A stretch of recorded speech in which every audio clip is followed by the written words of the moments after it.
little kind of shopping bag tabs on things, or swipe ups for more for clickable links to either your catalog or your website. And those, I think, can be useful for, like I said, people, whether they already have a primary site that they're selling on, but it allows them to just add a lot more direct information on their products when they're using social media to promote them, or people who are looking for a way to set up a way to sell without having to invest in the time and the money, and potentially a platform you wouldn't want to stay with forever when things normalize again, but allow you to sell online for the time being. So those are my three. Thank you so much, Alison. So when we put together this, sorry guys, I'm multitasking here. I'm gonna admit somebody. When we put together this panel, we wanted to bring both the folks that are the marketing experts, and then some experts who are retailers or people who are executing this for their own stores at this time. So we're going to switch gears just a little bit, and we're going to go to Katie Rennie, and I'm going to unmute you, Katie.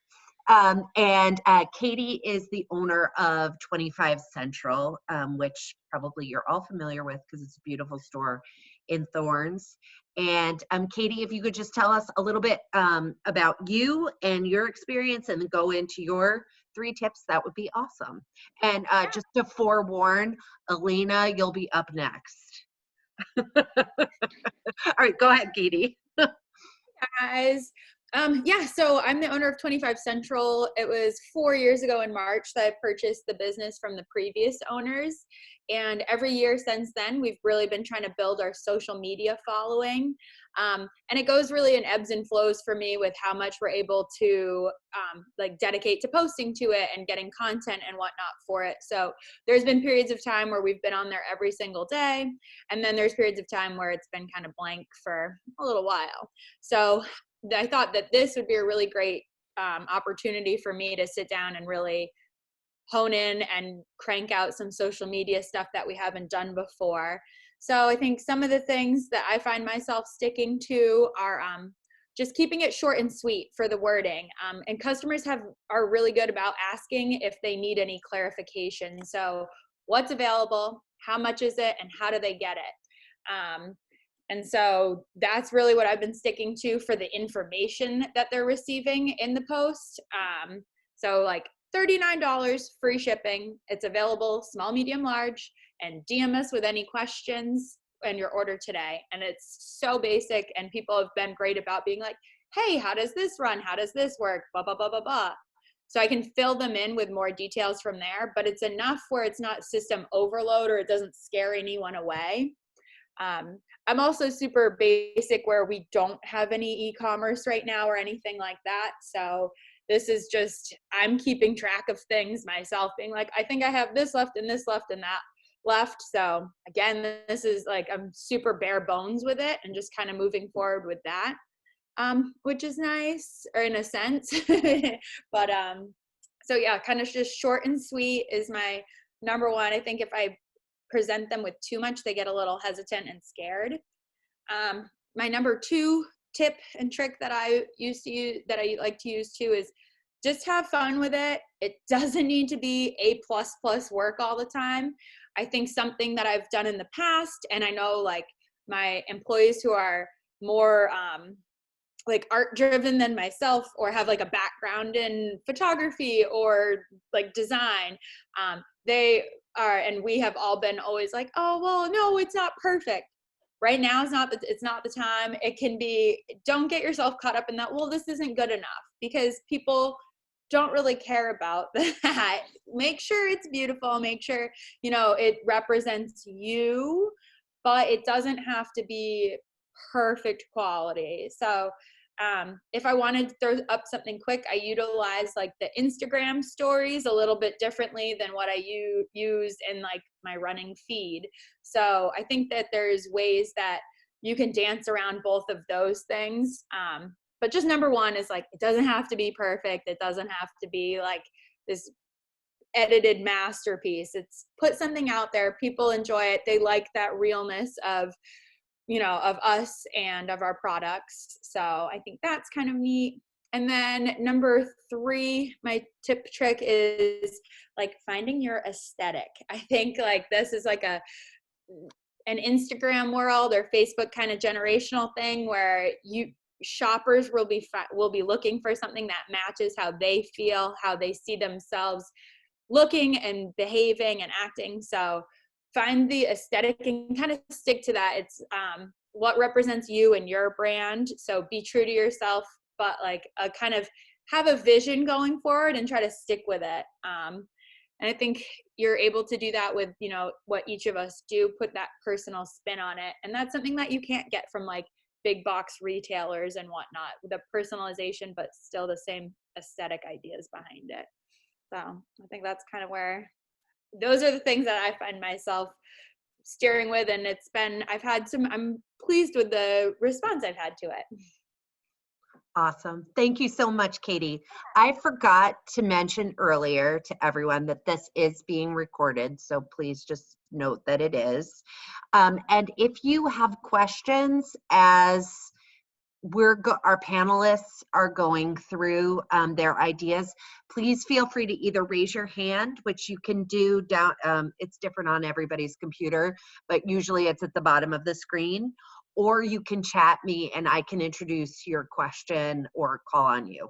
So you can use either of those mechanisms, and we will have time for plenty of Q&A at the end. So be thinking of your questions because our panelists would love to chime in on what you're doing and offer their expertise. So like I said, Elena is going to be up next. So please, I'm going to unmute you now.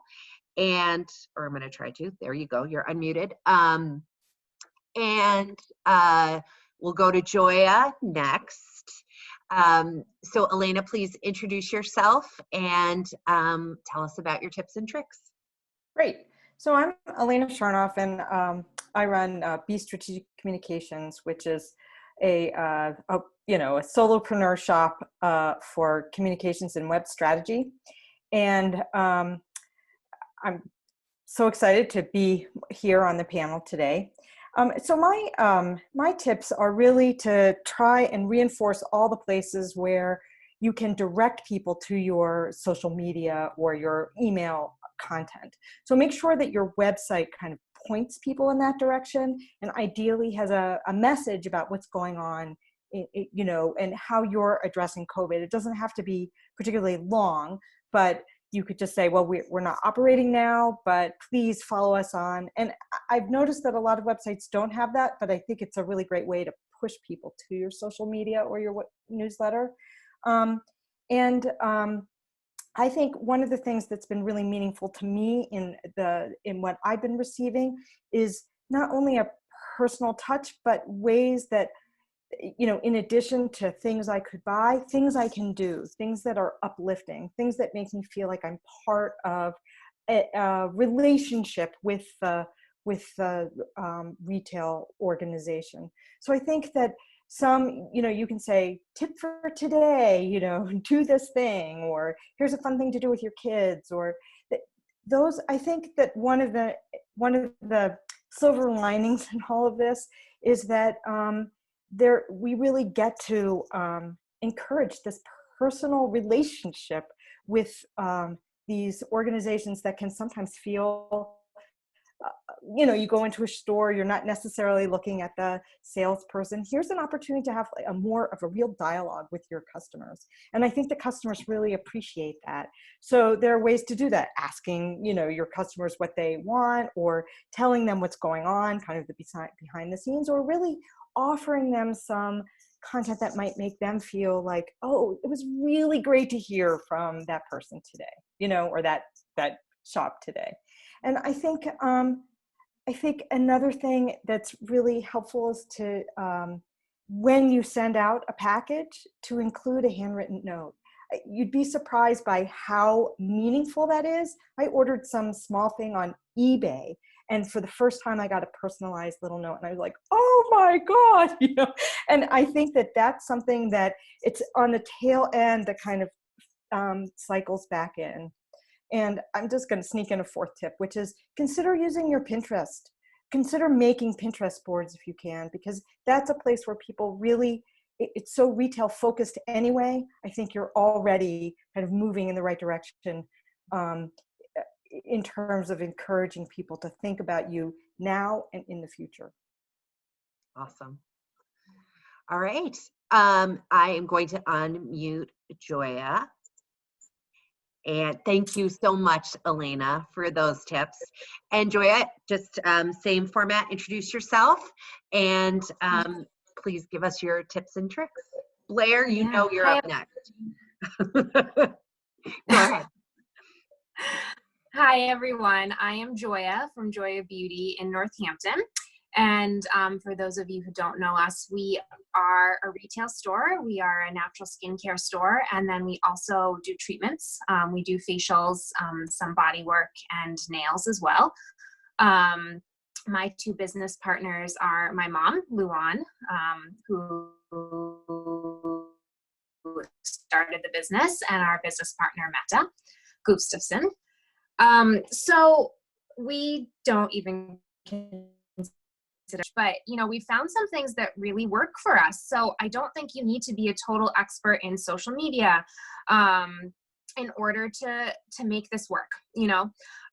So my first tip that really has worked for us over the years and is continuing to work for us during this time is really consistency and familiarity. And it goes back to what my other colleagues have already said. I think finding a format, a voice, a tone that is you, that is authentic, but also being consistent with it so your customers know what to expect is really important, especially now when we're all feeling just so up in the air and a little anxious. It's comforting to know that you're going to be getting something from, you know, a business that you know, and you know when you're going to be getting it, and you know what it's going to come across as to you. So one thing we've been doing that we started about 3 years ago now is a regular Tuesday email. It's called Tuesday Tip. So our customers know that every Tuesday they're going to be getting an email from us. And many of our customers have expressed throughout the years that they look forward to that. And we use a simple format. We use MailChimp. We use the free MailChimp, and it's easy to use, and it does the trick. So what we've done during this time is we've added one more email in order to connect with our customers that we're calling our Friday Fun email. And it's not about selling. It's about connecting with our customers. That email, it's something fun. It's something just to tell our customers, we're thinking about you. Here's something kind of fun we did this week. Here's something to think about or consider, something to be grateful for. And we've also had a really good response to that. So we've got this consistency of Tuesdays and Fridays, and one of them is a more selling email and one of them is a more fun email. And it's been a wonderful way to connect with our customers. We've also asked for a little more interaction. My mom, Luan, had a great idea of doing a raffle, you know, answer these questions right and get answered in a raffle. So we had a great response to that. So, you know, it's some interaction, something fun. And I think also in there is, you know, where can we offer that relationship, like Elena was saying. So this is all about relationships here. We already have these great relationships with our customers in store. That's how we've survived as a small business, is our relationships with our customers. And this is just the new way to do it. And we're definitely not Instagram or Facebook savvy, but we've been trying to keep up with Instagram consistently with what we're posting in our emails so that we have the same format on all of our platforms. So that's my number one: consistency and familiarity in your authentic tone. Number two is just asking ourselves, how can we benefit? How can we use this time to benefit? For us, we don't always have a lot of time to manually add emails onto our email list, because we're in store with customers. Great, we can bump up our email list. We can take that time. We don't have an e-commerce section, just gift cards on our website. So it's time to, we have this time. Now is time to take this time that we don't normally have and make our website really pump it up. So just how can we find the silver linings? And third, I think everyone said this, Katie definitely touched on it. Keep it simple. And Katie does a great job of that on her Instagram. I would encourage you all to go look at that. How can you reach us in bold and every single time? Phone number, you can call me, direct message me, or email me. And here is how you do that. People just want to know clearly how they can reach you. And I think that's it. So thank you all for having me today, and really appreciate it. Thank you so much, Joia. I just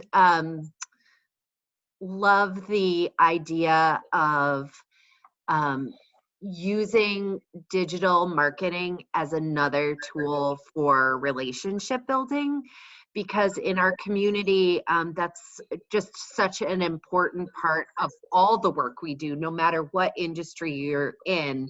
We're always looking to strengthen those relationships. So just another tool in our belt. And now I will unmute Blair. If you're not already familiar with Northampton.live, Rhyme Digital is the executor and creator of that platform. So we have a tremendous relationship with Blair, both through the Downtown Northampton Association and the Chamber of Commerce. So Blair shares a lot with us all the time, and we are very grateful for his stewardship of that site. And with that, I will turn it over to you, Blair.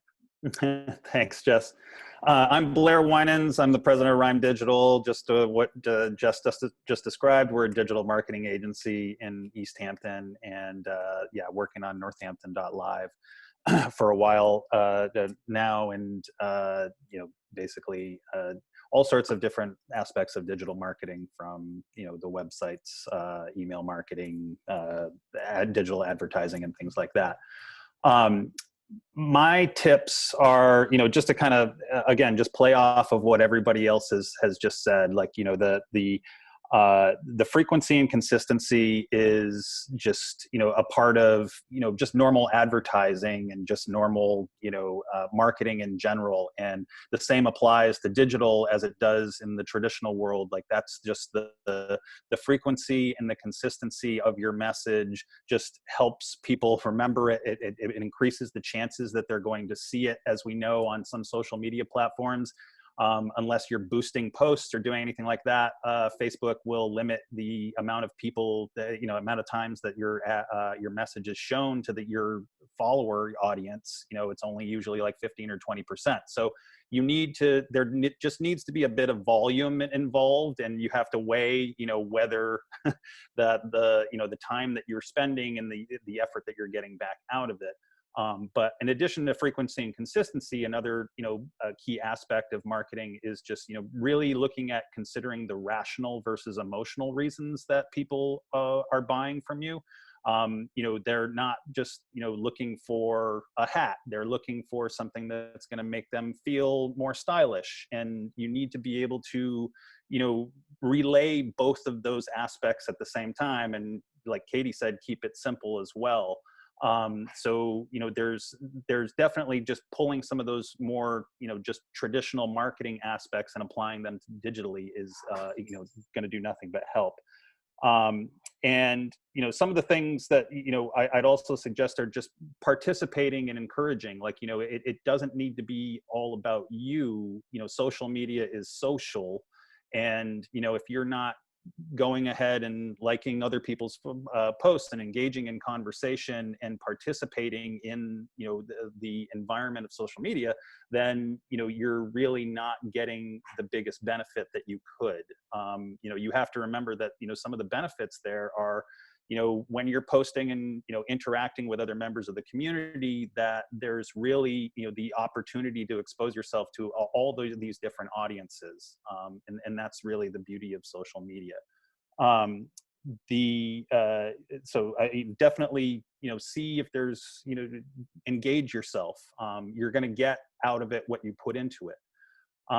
And on that note too, like, other suggestions are, you know, the Facebook and Instagram obviously are going to have the widest audience, but don't overlook niche communities. You know, depending on it's going to depend on your industry and what your you know, overall business model is. But, you know, I just have, we have a couple of guitar retailers as clients, and they, you know, it's great that they're posting on Facebook and Instagram and getting kind of that audience, but they really find that the most value that they get out of that is on the, you know, there's these very specific guitar forums that exist out there that, you know, have, you know, this is really where the people who are, you know, the key portion of your audience.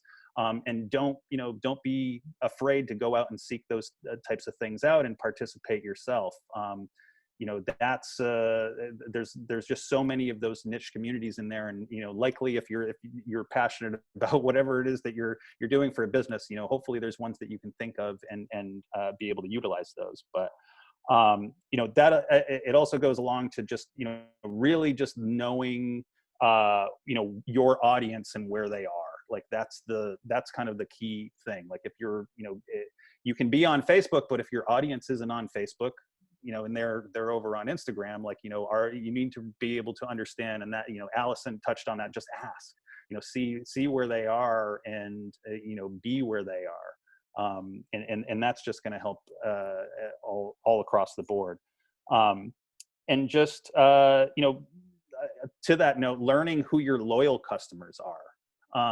You know, really just, you know, if you've got an email list going, who are the people that are always opening your emails, always, you know, clicking through? Hey, is there a way that you can engage with them to help your overall marketing mission, and, you know, have, you know, what we call brand advocates, people that are assisting you in helping spread the word.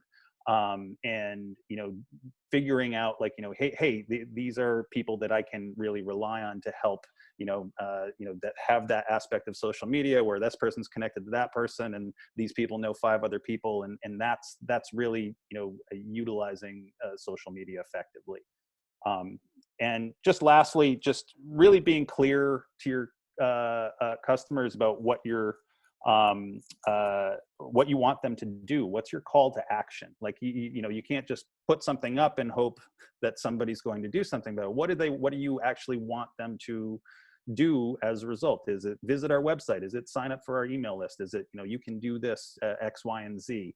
You need to be very clear, and you know, the clearer that you can be in that messaging, the better the results that you'll get.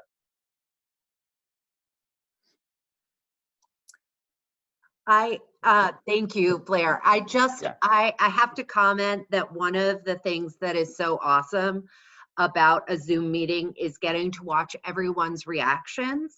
And when I watch each panelist speak, and then the other panelists are sitting there like nodding their heads vigorously, I know we've got a rockin' panel going on. So thank you all so much for sharing. I also wanted to acknowledge that a couple weeks ago, Blair did an e-commerce Zoom meeting for the Massachusetts Small Business Development Center that was very much the nitty-gritty of how to set up your own e-commerce site.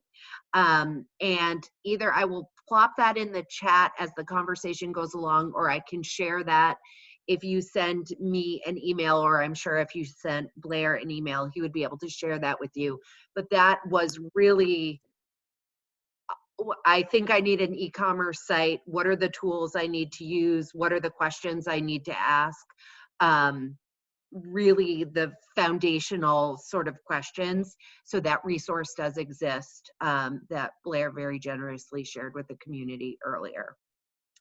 So now I will turn it over to all of you who have joined us today. Ask your questions. Do you have a thought? Is there something that you'd like to share with the assembled community? Shell generously gave more specific instructions about how to raise your hand, or you can throw it in the chat, or you can like wave at us, and we'd be happy to answer your questions.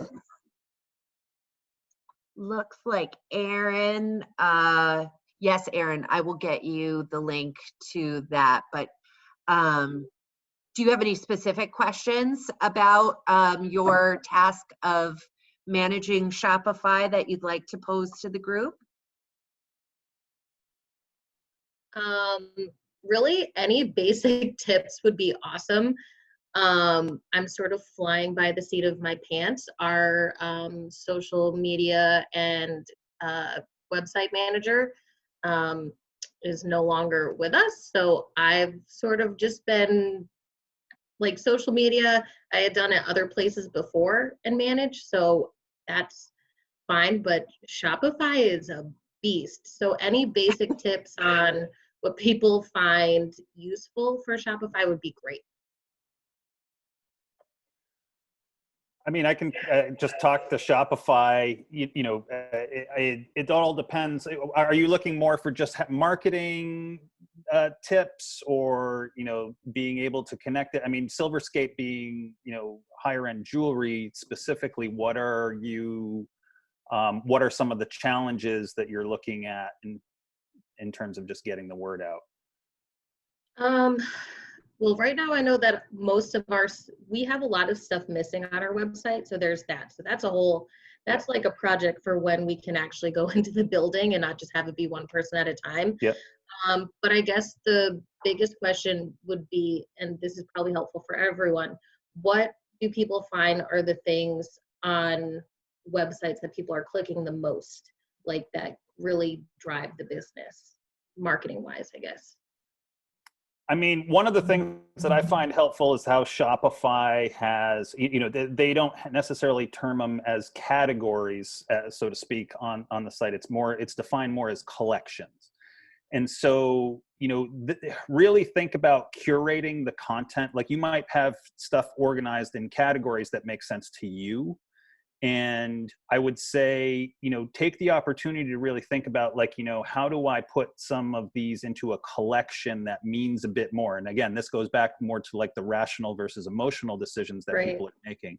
Like, here's something to, here's a page of, just, I'm not a jewelry expert, so this is just me I'm not either. by the seat of my pants, but just like, here's things to just, brighten your day. Here's something to brighten somebody else's day. And thinking about, the rational reason for somebody buying jewelry, like that, what's behind that. But usually I get the sense that there's much more emotional context being driven there in terms of the purchase. So I would say take advantage of that and the curate those types of pages. And that's being able to put something out and either to your email list or, on a Facebook post that just like, see, here's our collection of these, for this specific context or purpose. I love that. That's such a good idea, because our site is organized really by type of jewelry, like this gem and this gold and, engagement. But I think adding that sort of extra, like, cute outfit jewelry or something could really be great. Thank you so much. That's such a good idea. No problem. Do any of our other panelists or anyone else want to chime in on that concept before I see Alison? Go ahead. Oh, let me unmute you. Sorry. Okay, you should be good. Thanks. Yeah, like Blair said, the collections are really interesting on Shopify. I would think about seasonality and what's going on and what's coming up at any given time. Like right now, you're looking towards Mother's Day, Father's Day potentially. Don't know what you have in that realm, but graduations and things like that, and ways that you know, I'm guessing in the jewelry world, there's a lot of gifting and not just shopping for yourself. So ways to think about that. That's definitely something we experience at Cedar Chest too, is there's a lot of gifting going on. So curating your content in ways that, and both on the site and then through social media, and how you present your items in that way. Think about ways that people may be wanting to give to other people right now as well. I think that's one of the big emotional things that's going on at the moment too, is people may not feel like shopping for themselves is financially the right decision, but sometimes they want to make that spend on other people. Elena, did you have something you wanted to add there? Okay, wait. All right, you should be unmuted now. Try. Nope. Nope. Okay. There you go. I just wanted to say that, for example, if it's difficult in terms of your inventory to make some of those collections within Shopify, it is possible to do that through Pinterest.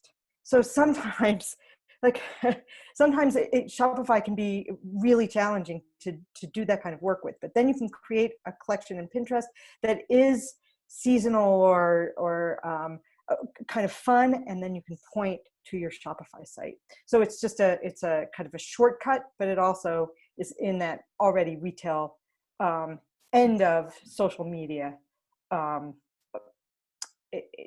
direction. Great. All right.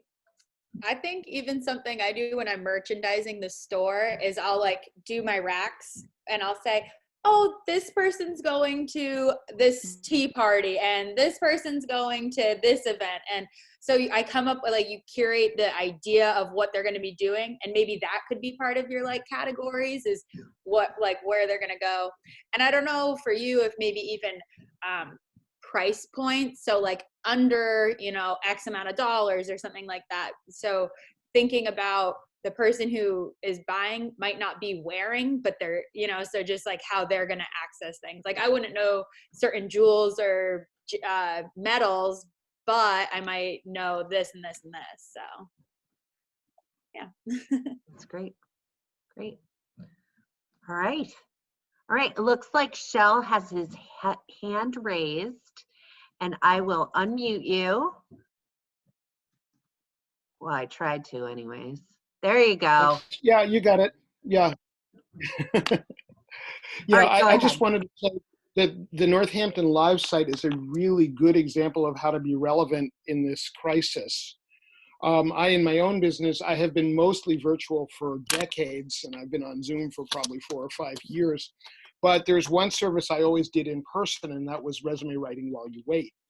And I've pivoted that to online, and upgraded my Zoom account and did a few other things, upgraded my scheduler. And I started offering free resume critiques, which I used to offer as $50, and it applies to the cost of the resume. So it was essentially the same price if they booked one. And then for people who are actually unemployed due to the COVID virus, I've actually thrown in the first cover letter free if they get a resume. So those are ways in which I've taken a service that's been a fairly minor part of my business for the last quite a few years and tried to make it much more front and center in a situation with more than 20 million unemployed around the country. It's hard for people to notice it though. There's not a lot of people who think about looking for that service. I will open that up to the panelists. Does anyone have any suggestions in the way that Shell might be able to make that part of his work more front and center and more accessible? Elena, go ahead.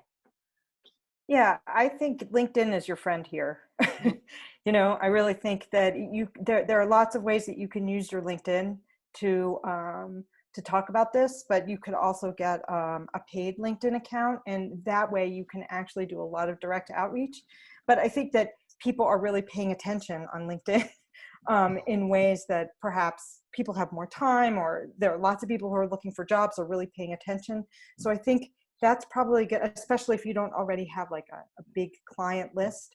Or of course, they're mostly going to be new clients. That's where I'd go. And then you could also write to some of the people who you've already helped with your resumes and cover letters, and encourage them to share. I mean, so you can go back through your client list, and then you can use LinkedIn. And I think especially if you can point to something like, I helped so-and-so get a job within 2 weeks or something like that. I mean, now with COVID, it's a little harder, but anything that you can do to kind of indicate the success of your service is helpful. Great, thank you.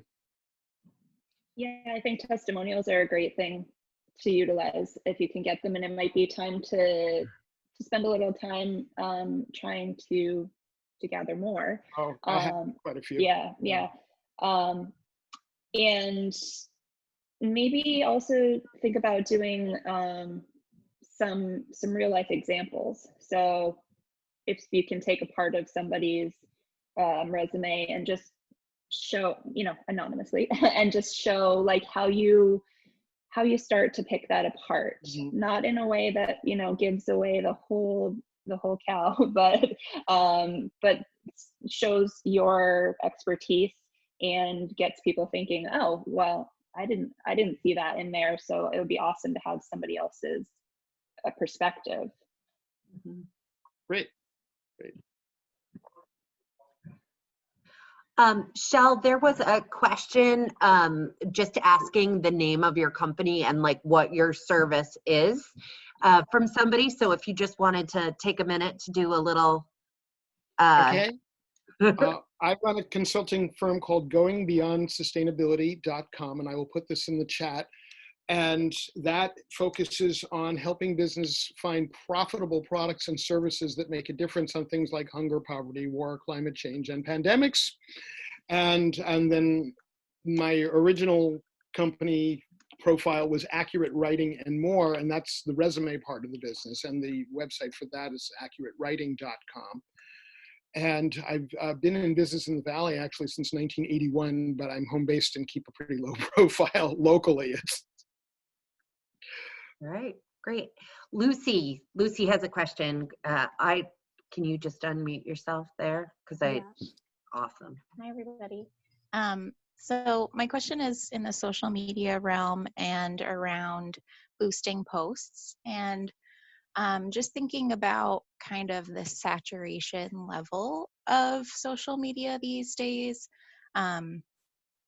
We at the Chamber, of course, have been running and marketing these Zoom sessions to our followers and making sure that the word gets out about them. And I've been boosting events, and my return rate seems to be a little bit lower, but I guess my question is that something that's happening, and our click-through cost per clicks going up because of that? And just kind of trend wise, is there anything that can be done to play that game a little bit, or kind of work with the algorithm a little bit differently to compensate for some of that? Lucy, are you boosting straight from the event, or are you going through building on the back end of the ads manager? I'm boosting straight from the event as I'm setting them up to run for weeks at a time for a small budget spread out over that, usually a week and a half, 2 week period. One of the more useful advertising tips I've received in the past few years is that often you do get better results working through the back end. And I don't know, Blair, if you have an opinion on this too, but working through the back end of Ads Manager, you can still set the same sort of objectives to boost a post or boost an event for responses. but sometimes it's a little more cost effective and you may get better reach for your money off of it. Yeah, I'd love to hear other opinions of people who are working in social media advertising lately. I guess but, that prompts another little question then is, maybe I've never fully understood if I'm doing something in those spaces, what the difference is. I didn't actually, design. I don't think know that I knew there was a difference. Yeah, Facebook will, when you post something or create an event, they try to make it really easy for you to just add money right there on the front page of that. Right. And the tools that you can use to build that ad or that boost are just a lot more lightweight than what you can work with on the back end. So in terms of setting your goals and objectives for whether this is for, driving traffic to a website or for just getting reach, for, garnering page likes and all sorts of things that you can set on the back end. And so I just never really boost anything from the front anymore. So I don't have a lot of personal anecdotal information right now about the difference in results in that way, but I have a feeling you're probably not getting the most for your money working off with the simple tools on the front end. And it doesn't mean that it's very complicated on the back either. There's just more you can do. Yeah, and I've even done both. So just kind of have gone for like usability in terms of, exactly what you described. It's a little bit easier to use. And the way you can set budgets is different too. Like you can do a lifetime budget versus a daily budget. Right. And sometimes I think with the front end stuff, it just tries to give you like a daily minimum you can spend, and that's about all you can do with that. So you might be able to spread it around a little differently too. Thank you. Blair, did you have anything you wanted to add to that one? Alison's dead on. I mean, events especially are, just way more expensive. It's like one of the most expensive things that Facebook has. And you need to be, there, like Alison said, there's the tools when you're just boosting something without having a connected ad account and doing it from the ad manager in Facebook. Is very, very limited. Like, I think it's just like, boost and show to your followers or your followers and or their friends and things like that. And the targeting just gets, it can be daunting when you look at the ad manager screen and the back end of Facebook. There's a lot of stuff there, but the reality is you only, there's only about like 5 or 6 things that you really need to pay attention to in terms of, setting up the ad content. It can look way more complicated than it needs to be, but it just gives you a little bit extra, tools to work with in terms of the targeting, the ad setup, there's ways of just making it much more efficient. Yeah, and I would also say that I have not given up on structuring event ads in that way, but sometimes I'll split up my budget now and do like half of it to try to elicit responses and RSVPs on the Facebook event itself, and then I'll do another format of the ad that's just like informational and maybe directed to the website for the sign up itself, because like Blair said, it's expensive to run those event ads and often feel like you're not getting a lot of response for the money. And you can get a lot more, I think you can spend your money more wisely in some cases by just running it for reach or for traffic and directing people to your ultimate goal, which is to sign up probably on your website for something. It may be harder for you to track, at least in Facebook, what the results are. But if you're doing like,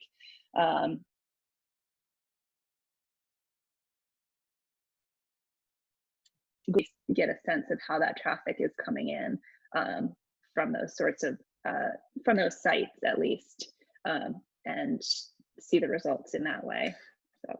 And yeah. just to add something, I want to just say that the Chamber's ads themselves, that like the graphics and things that they're using in their ads are a great example of that consistency in branding, and just like I see one of those things and I just know it's from the Chamber now, and that, you know, you guys have a good, there you go.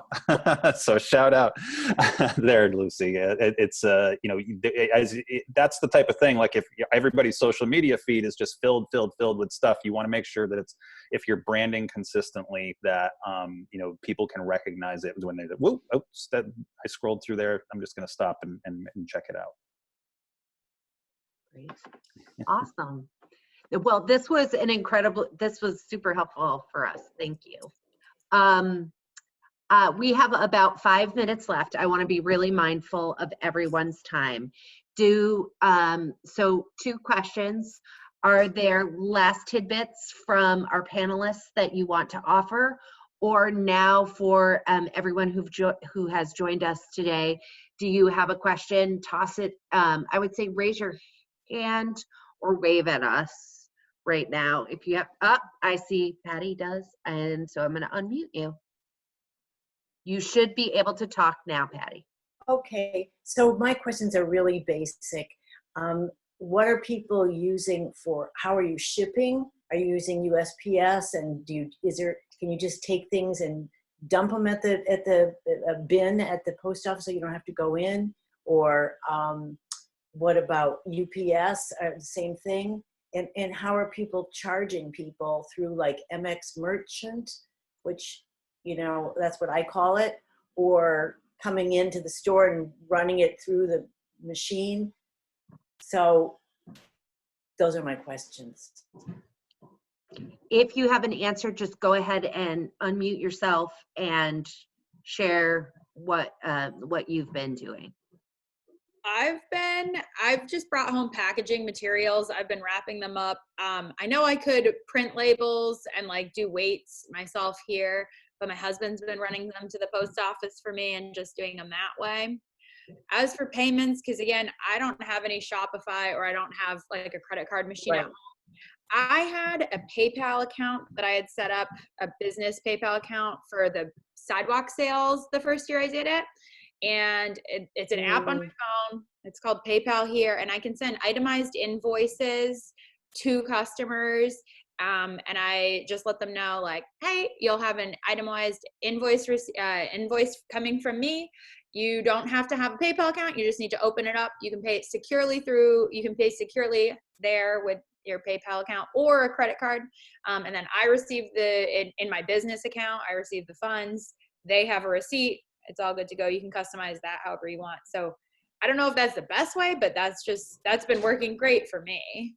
Okay, great, thanks. Does anybody else want to chime in on that one? So we started, this is a new business, but a mask making business. And so we've been shipping hundreds of masks all around Massachusetts. 2,000 so far. It's incredible. The work that you guys have been doing is awesome. That's so sweet. To interrupt. Go ahead. No, that's okay. But we go to the post office every day. So that's why we thought we would chime in. Hi, Patty. Hi. You do have to wait in line, but they are very good with the 6 feet apart, and they all wear masks and gloves, and it looks like they switch out the gloves in between each user. And it's not as scary as you think. But they do require everyone to wear a mask, so you have to wear a mask while you're in there as well. But they suggested if you buy rolls of stamps and weigh them on your own, that we could do that. It's just, we would just rather zip up there and have them do it, because it takes a lot to weigh everyone. Well, on our scale, we don't have a studio scale here. We just have an old-fashioned one, which does give you the ounces that you need. And there is a chart online that you can use to tell you how many stamps or the equivalent of postage that it would take. And we have rolls of stamps that were donated by different people. So we just reel them out, stick them on, and then we have Peter bring them.